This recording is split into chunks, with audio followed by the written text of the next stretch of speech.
বিশ্বনবী বললেন, জিব্রাইল, কোনদিনই তো এত ফেরেশতা নিয়ে কারো জানাজায় শরীক হতে দেখি নাই। ঘটনা কি?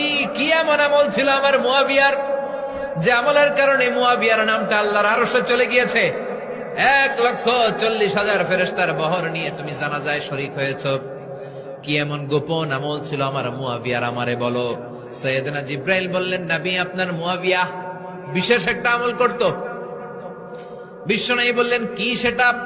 সাইয়েদনা জিব্রাইল বলে, আপনার এই সাহাবী কাইমান আও কাঈদান, জালিসান আও মাশিয়ান, উঠতে বসতে চলতে ফিরতে সব সময় আপনার এই সাহাবী পড়তে থাকতো, কুল হুয়াল্লাহু আহাদ, আল্লাহুস সামাদ, লাম ইয়ালিদ ওয়া লাম ইউলাদ ওয়া লাম ইয়াকুল লাহু কুফুয়ান আহাদ। পড়েন সুবহানাল্লাহ।